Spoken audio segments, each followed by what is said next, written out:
Salut, c'est Tonton Jo. Aujourd'hui, je vais vous montrer le matériel minimum que vous devez toujours avoir sur vous pour assurer votre survie. Allez, c'est parti. Merde, j'ai oublié les cornichons. J'y retourne.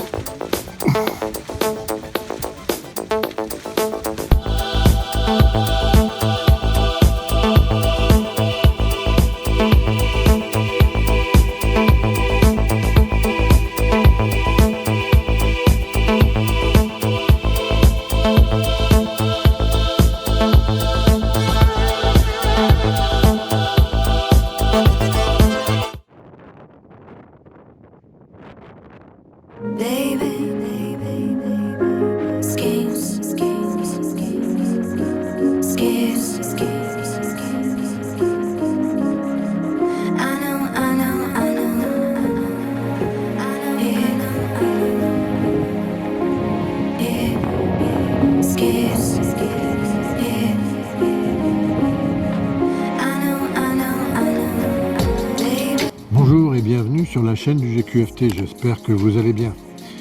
Aujourd'hui, je suis en Auvergne, au beau milieu de la chaîne des puits, pour vous présenter le matériel de survie qui m'accompagne au quotidien. Ces objets, basiques mais efficaces quand ils sont bien utilisés, me permettent d'être en sécurité quel que soit l'environnement. Ces 5 objets, je les appelle les 5C.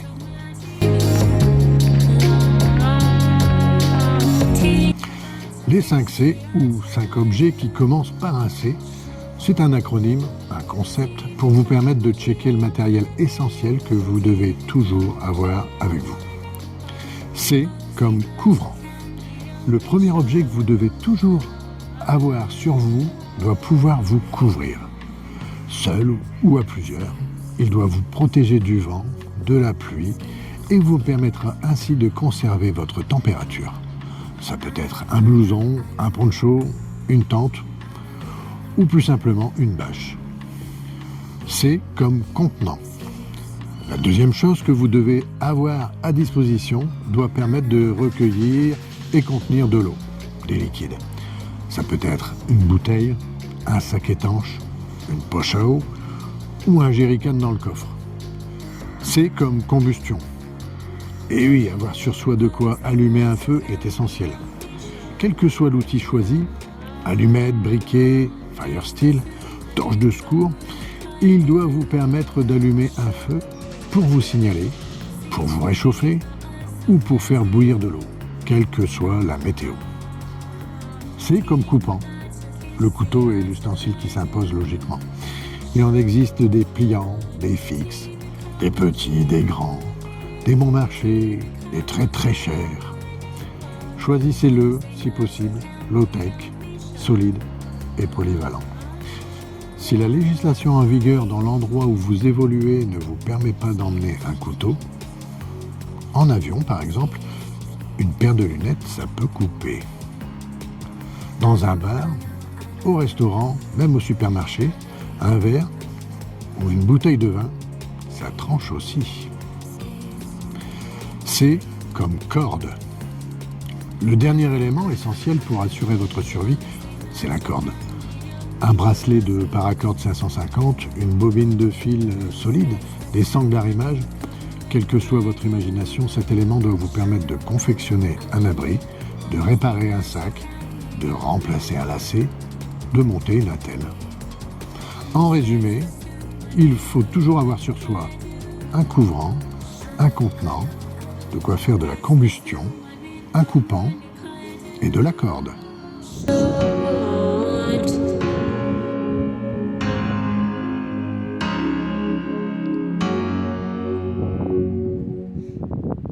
Voilà, maintenant que vous connaissez les 5C, je vais vous présenter mon kit urbain, un setup que je recherche léger, low-tech, polyvalent et aussi discret. Le premier de ces 5C, le couvrant, un blouson. Mon blouson il est tout simple, il est surtout étanche et respirant. Il m'évite d'être mouillé à l'extérieur et à l'intérieur. Le deuxième c'est la bouteille de Dalgene, le contenant. Bon, je ne vais pas vous la présenter, j'ai déjà fait une vidéo complète dessus. Je vous invite à aller la voir, vous en saurez plus. Le troisième c'est la combustion. Là j'ai choisi un petit paquet de mouchoirs avec le Firesteel. Le Firesteel, il compose quand même beaucoup de mes kits. Pourquoi? Parce que c'est quelque chose de polyvalent, c'est quelque chose d'indestructible et contrairement aux briquets et aux allumettes, vous pouvez le jeter dans l'eau et quand vous le récupérez, il fonctionne tout le temps sans aucun souci pour faire le feu. Donc ça, c'est indétrônable, c'est un des meilleurs objets pour faire du feu. Le couteau, voilà, pour le coup, ce couteau-là, c'est un porte-clés qui fait à la fois coupe-fil, outil, un multitool, petite lumière, un brise-vitre et couteau. Pas cran d'arrêt, affûté uniquement d'un côté. Je vous invite à vous rapprocher de la législation du pays dans lequel vous allez évoluer. En France, pour le coup, le port du couteau est interdit, le transport est interdit également, sauf motif légitime. Pour se défendre, c'est pas motif légitime. Pour pique-niquer, c'est un motif légitime. À vous de faire la part des choses pour convaincre la maréchaussée de votre bonne foi. Et le dernier des 5C, de la corde. La paracorde 550 qui résiste à une traction de 250 kg, il me semble. 5 mètres en bracelet, vous mettez ça, ça prend pas de place. Voilà, avec ces 5 objets, je peux assurer ma survie en milieu urbain sans aucun souci. Voilà, deuxième kit que je vais vous présenter, mon kit outdoor, un setup que je mets au fond de mon sac à dos pour partir pour 1 ou 2 journées en randonnée. Donc le premier c'est le couvrant. Le couvrant, j'emmènerai cette bâche, cette couverture de survie, elle est pratiquement indestructible, elle résiste à tout, elle a un côté qui permet de refléter la chaleur, donc pour faire un petit abri à côté d'un feu de camp, ça vous permet de rester au maximum au chaud. Disons que cette couverture-là, je l'utiliserai plutôt dans les milieux où il fait relativement froid. Et quand je pars seul, si on part à plusieurs, je prendrai plutôt un tarp. Une tarp, ça fait 3 mètres sur 3, on peut faire un abri très facilement. Donc à plusieurs, je prendrai peut-être plutôt ceci. Mais seul, la bâche fait l'affaire. On peut aussi prendre un poncho si on veut s'éviter de porter son blouson. Moi, je préfère emmener un blouson et la bâche. Deuxième C, le contenant. Le contenant, le même que la bouteille Nalgene, à peu de choses près, hein. C'est une bouteille en inox cette fois-ci. Elle fait toujours 1 litre, mais on peut la mettre directement au feu. Donc, ça permet de faire bouillir son eau directement dans le feu de camp qu'on aura créé. Le feu de camp qu'on aura créé avec toujours ce Firesteel. Mais cette fois-ci, au lieu d'emmener simplement un paquet de mouchoirs, moi je me suis préparé un peu de ouate avec de la vaseline dans un petit pot, tranquille, entouré de duct tape. Comme ça, si jamais j'ai besoin de réparer mon blouson qui est déchiré, je peux. De quoi faire du feu très facilement. De la corde, voilà, je vais en emmener un petit peu plus pour créer mon abri, éventuellement remplacer mes lacets. Donc, je ne vais pas me limiter simplement à un bracelet, je vais prendre quand même plusieurs mètres avec quelques petits anneaux que j'aurai préfabriqués pour pouvoir faire mon abri plus facilement. Je vous montrerai ça plus tard. Quelque chose qui coupe. Alors, à la journée, je prendrai ce type de couteau. Un couteau, certes, quand même conséquent, épais, pleine soie, tranchant, brise-vitre, et surtout, il encaisse. Hein. Celui-là, vous pouvez couper du bois sans aucun souci pour bâtonner. Donc, si jamais vous avez besoin de couper un bout de bois, c'est un outil intéressant. Pas trop lourd quand même. Si je devais partir beaucoup plus de jours, dans un sac d'évacuation par exemple, je partirais plutôt avec ce bébé Ka-Bar VK2, 7 mm d'épaisseur, une lame tranchante, même après avoir coupé 2 stères de bois, inoxydable bien évidemment, démontable. Ça, c'est le genre de couteau où vous pouvez le planter dans un arbre et vous en servir comme escalier, il va pas casser. Hein. Il n'y a pas de souci, même en prenant juste sur le bord de la lame.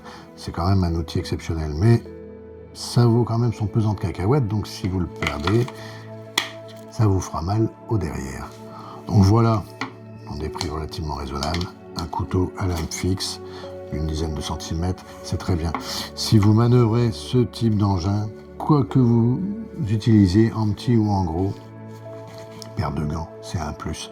Alors c'est pas assez, ça sera un jet que vous pouvez rajouter. Avec vos vêtements, il y a toujours une paire de gants et un bonnet, ça peut vous sauver les miches. Voilà ce qui compose mon kit de survie outdoor. Couvrant, couteau, contenant, combustion et corde. Avec ça, vous pouvez assurer votre survie en outdoor. Si vous voulez vous faire plaisir, vous pouvez même mettre tout ça dans un petit sac étanche qui peut vous servir de contenant, qui peut vous aider à la flottabilité si jamais vous traversez une rivière. C'est un petit plus. Si vous voulez pas casser votre tirelire pour quelques euros, et encore moins cher, le sac congélation 8 litres, un top du top, pour emmener tout ça à l'intérieur et également pour mettre éventuellement des vêtements mouillés à l'intérieur. Ça vous permet de compartimenter vos sacs à dos. Voilà les amis, vous connaissez maintenant la règle des 5 C. Il ne reste plus qu'à composer votre propre kit, celui adapté à vos besoins, à votre environnement, pour le mettre au fond de votre sac. Cette vidéo s'achève, j'espère qu'elle vous a plu. Si c'est le cas, likez. Et si ce n'est pas encore fait, abonnez-vous. Moi maintenant je vous quitte. De toute façon, vous avez assez regardé votre téléphone. Allez prendre l'air et vous entraîner maintenant. Ciao.